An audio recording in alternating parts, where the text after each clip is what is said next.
mulher da voz sussurrante. Era uma praça comum, como tantas outras em São Paulo, cercada por prédios velhos e bancos de concreto cobertos de pichações. Durante o dia, crianças brincavam por ali, cachorros corriam soltos e idosos sentavam para conversar. Mas quando o sol se punha, a atmosfera mudava.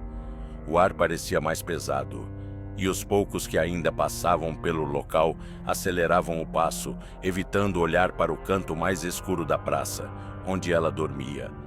Ninguém sabia seu nome. Diziam que ela já tivera uma casa, uma família, mas algo aconteceu. Alguns falavam que enlouqueceu depois de perder o filho em um incêndio. Outros diziam que fugira de uma seita. Mas o que realmente deixava as pessoas desconfortáveis era seu jeito de falar. Ou melhor, sussurrar. Ela nunca falava alto.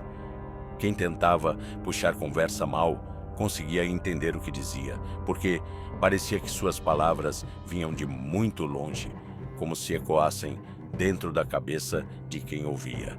A noite do sussurro. Certo dia, um grupo de jovens bêbados decidiu zombar dela.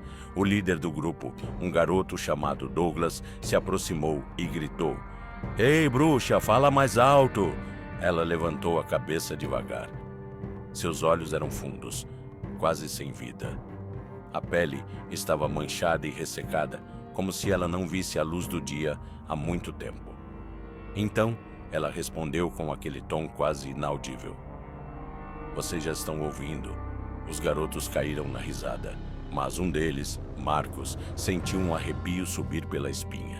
Naquela noite, já em casa, Marcos foi o primeiro a notar algo estranho. Enquanto tentava dormir, ouviu alguém sussurrar seu nome: "Marcos."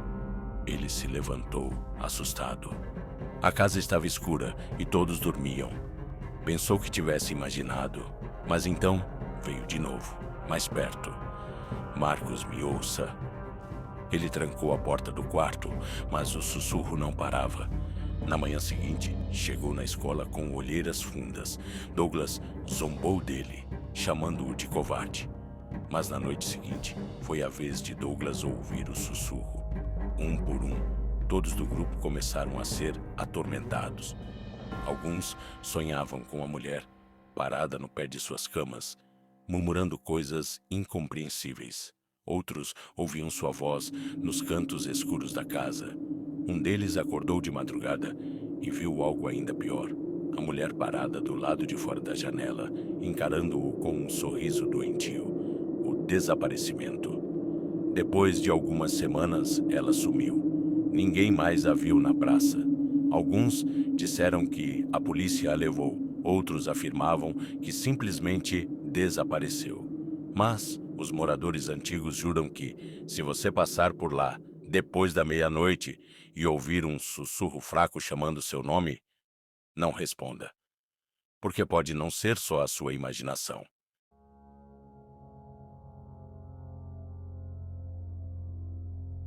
O último sussurro, de Marina. Os moradores do centro de São Paulo conheciam bem Marina, uma senhora magra, de longos cabelos brancos, sempre envolta em trapos sujos e com um olhar perdido no tempo.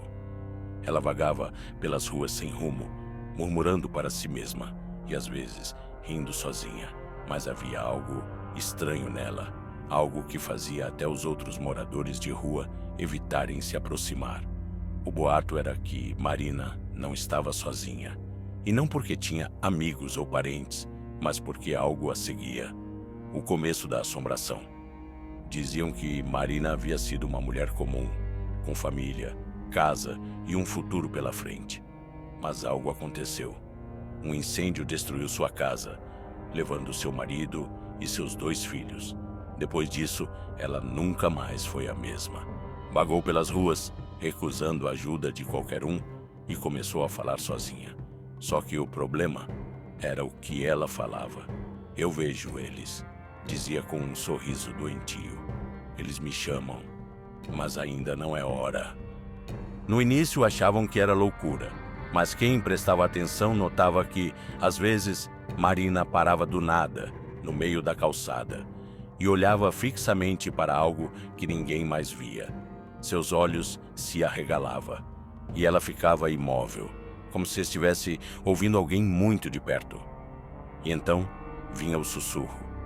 Pessoas que passaram perto dela juravam que ouviram uma voz baixa, gutural, dizendo coisas incompreensíveis. Não era Marina. A boca dela estava fechada. Os desaparecimentos. Em 2019, algo ainda mais estranho começou a acontecer. Jovens que dormiam na rua começaram a desaparecer. Primeiro foi um rapaz de 22 anos, chamado Rafael. Depois, uma mulher de 30, Vanessa. Eles simplesmente sumiram. Nenhuma pista, nenhum corpo. A única coisa em comum, todos foram vistos pela última vez perto de Marina. Um morador de rua chamado Elias jurava que viu algo na noite em que Rafael sumiu. Ele estava escondido debaixo de uma marquise, tentando escapar da chuva, quando viu Marina em pé na esquina. Ela falava sozinha, como sempre. Mas, de repente, Rafael apareceu, cambaleando, como se estivesse em transe.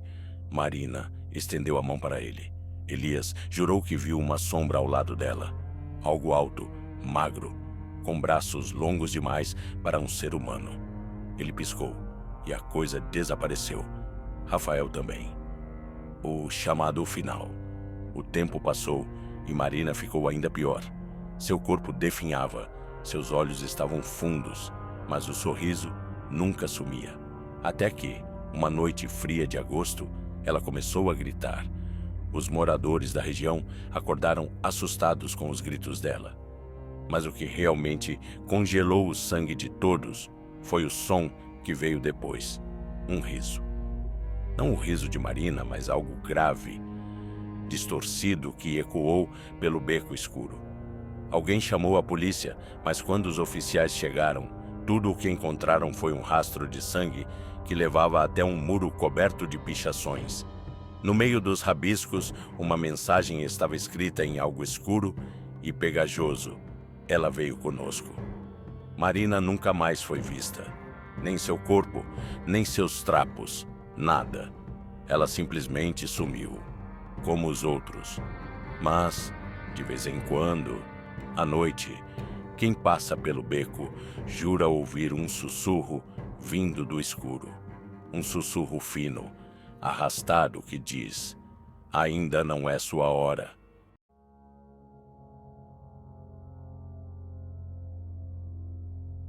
O grito da mendiga. Era tarde da noite quando Diego, um jovem entregador de aplicativo, pedalava por uma rua mal iluminada do centro da cidade. O bairro era conhecido por sua arquitetura antiga e pelas lendas urbanas que cercavam suas vielas. A maioria das histórias falava sobre uma mulher sem teto que vagava pelas ruas, sussurrando palavras incompreensíveis e soltando gritos ocasionais que congelavam o sangue de quem ouvia. Alguns a chamavam de a Mendiga do Grito, mas seu verdadeiro nome era Helena. Diziam que ela tinha sido uma professora, mas um surto psicótico causado pela perda do filho a jogou nas ruas. Desde então, sua presença era evitada por todos. Seu rosto era encoberto por cabelos emaranhados, a pele suja e cheia de feridas, e seu olhar vazio.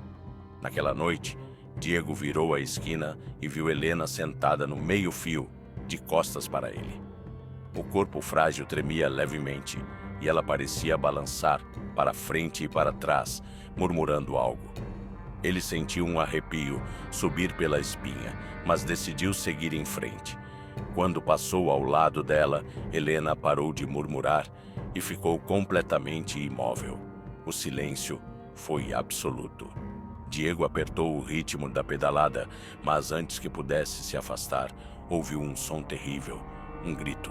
Não era um grito comum, era um som grotesco, cheio de dor e desespero. Ele freou a bicicleta instintivamente e olhou para trás. Helena estava de pé, encarando-o, mas algo estava errado. Seus olhos não estavam lá. As órbitas vazias sangravam e sua boca se abria de um jeito anormalmente grande, como se fosse se partir ao meio. O grito continuava, ficando cada vez mais alto. Diego tentou se mover, mas seu corpo não respondia. Era como se algo o segurasse ali, obrigando-o a encarar aquela visão infernal. De repente, Helena começou a andar em sua direção. Não era um andar humano, era um movimento trêmulo e espasmódico, como se fosse uma marionete sendo puxada por cordas invisíveis. Foi só quando ela chegou perto o suficiente para que ele sentisse seu hálito pútrido que Diego conseguiu reagir. Com um grito próprio, ele pedalou o mais rápido que pôde, sem olhar para trás. Chegou em casa suando frio e se trancou no quarto, tentando se convencer de que era apenas uma alucinação. Mas o pior ainda estava por vir. Às 3 da manhã, um barulho o acordou. Um som baixo e arrastado, como unhas raspando contra a madeira. Ele congelou. O som vinha da sua porta. Lentamente virou a cabeça e viu algo que fez seu coração parar. Uma sombra debaixo da porta. E então veio o sussurro: "Você me viu? Agora eu vejo você." O grito veio logo depois.